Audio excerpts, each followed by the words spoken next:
Jonathan arrived at the hotel late at night. He was exhausted after a long day of travel and just wanted to get to his room and get some sleep. The hotel was an old, Victorian building, with creaky floors and a musty smell that made him feel uneasy. As he made his way to his room on the 3rd floor, he couldn't shake the feeling that he was being watched. He kept turning around, but there was no one there.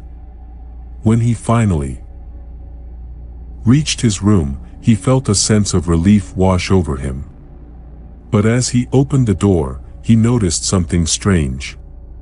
The room was filled with old, antique furniture that looked like it hadn't been touched in years. The bed was covered in a thick layer of dust, and the curtains were frayed and moth-eaten. Jonathan felt a chill run down his spine as he realized that he was the only guest on this floor. He tried to brush off the feeling of unease and went to bed, hoping that he could get some rest before his meeting the next day. But as he lay in bed, he heard strange noises coming from the room next door. It sounded like someone was shuffling around, moving furniture and knocking things over. He got out of bed and put his ear to the wall, trying to make out what was happening on the other side. As he listened, the noises grew louder and more intense. It sounded like someone was in a rage, tearing the room apart. Jonathan tried to ignore it and go back to sleep, but the noise was too much to bear. He decided to call the front desk and ask them to check on the room next door. But when he picked up the phone, there was no dial tone. He tried to call again, but it was the same result. He realized that the phone was dead. Jonathan started to feel a sense of panic rising in his chest. He was alone, with no way to call for help if something went wrong. He decided to go down to the front desk himself and tell them what was happening. As he made his way to the elevator, he heard footsteps behind him. He turned around, but there was no one there. He started to walk faster, but the footsteps grew louder and closer. He broke into a run, but it felt like he was running in slow motion. The footsteps were right behind him, getting closer and closer. He finally made it to the elevator and hit the button repeatedly, but it wouldn't come. The footsteps were getting louder and more intense. Jonathan was sure that whoever was behind him was going to catch him any moment now. But then, just as suddenly as they had appeared, the footsteps stopped. Jonathan looked around, but there was no one there. He felt a cold breath on his neck, and then everything went black. When he woke up, he was lying on the floor of the hotel lobby.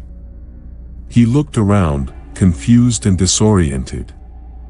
The front desk clerk was staring at him with a mixture of concern and fear. "What happened?" Jonathan asked, trying to sit up. "You were found unconscious in the elevator," the clerk said. "We don't know how long you were there. Did you have a nightmare or something?" Jonathan shook his head, trying to clear the fog from his mind. He couldn't remember anything after the footsteps stopped. He decided to go back up to his room and get some rest. But as he got in the elevator, he noticed that it was covered in dust, like it hadn't been used in years. When he got to his floor, he saw that the room next door was empty. There was no sign of anyone ever having been there. Jonathan realized then that he had experienced something truly terrifying. He had come face to face with a presence from beyond the grave. The old, haunted hotel had claimed another victim, and he was lucky to have survived. As he got into his bed, Jonathan couldn't shake the feeling that he was being watched. He tried to close his eyes and go to sleep, but the eerie silence of the hotel made it impossible. Suddenly, he heard a voice whispering in his ear, "You should have never come here." He turned around, but there was no one there.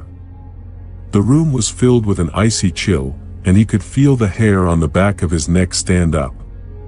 He tried to scream, but no sound came out. In that moment, Jonathan realized that he was not alone in the room. He was sharing it with a malevolent entity that was determined to drive him out of the hotel, or worse. The last thing he saw was a dark figure looming over him, with a sinister smile on its face. Jonathan closed his eyes, hoping that it was just a nightmare and that he would wake up soon. But he never did. The hotel staff found his lifeless body in the morning, still lying in the same position in which he had fallen asleep. There were no signs of foul play, but everyone who saw the body knew that something sinister had happened to Jonathan. The hotel was shut down soon after, and it remained abandoned for years. But those who dared to venture inside claimed to hear strange noises and see ghostly apparitions wandering the halls. And the legend of the haunted hotel with the malevolent spirit that claimed the life of a young man named Jonathan lived on, as a warning to all who would dare to visit the place.